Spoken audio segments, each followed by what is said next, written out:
ဒါကတော့ကဘာပေါ်မှာအချင်းဆိုတာမရှိတဲ့တခုတည်းသောနေရာလေးဖြစ်ပါတယ်။ဒီနေရာမှာနေမင်းကြီးကတနစ်ကိုတစ်ချိန်ပဲထွက်ပေါ်ပြီးတစ်ချိန်ပဲပြန်ဝင်သွားတာပါ။တနည်းရဲ့တဝက်ကနေဘက်ချပြီးကျန်တဲ့တဝက်ကတော့ညဘက်ဖြစ်နေမှာပါ။နော်ဝေးနိုင်ငံမြောက်ဘက်ပိုင်းမှာရှိတဲ့ Sommerwine လို့ခေါ်တဲ့ကျွန်းလေးစီကိုကြိုဆိုလိုက်ပါတယ်။မေလာကနေဆိုလိုက်လာအထိဒီမှာနေမင်းကြီးကလုံးဝကိုမဝင်တော့တာပါ။69ရက်တီတီနေအောင်ကြီးတွေကအဆက်မပြတ်လင်းထိုင်နေမှာဖြစ်ပါတယ်။ဒီကလူတွေကမနက်အစောကြီး2နာရီမှဘောလုံးကန်ကြသလိုမနက်3နာရီမှလည်းအင်ရှိကမျက်ကိုရိမ့်နေတတ်ကြပြီးခုစိတ်ကြိုက်အတိုင်းပဲလွတ်လွတ်လပ်လပ်နေထိုင်ကြလာပါ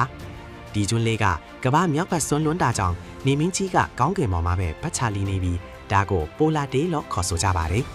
ဒါပေမဲ့နိုဝင်ဘာလကျော်သွားပြီဆိုရင်တော့နေမင်းကြီးကရုတ်တရက်ပြောက်ကွယ်သွားမှာပါ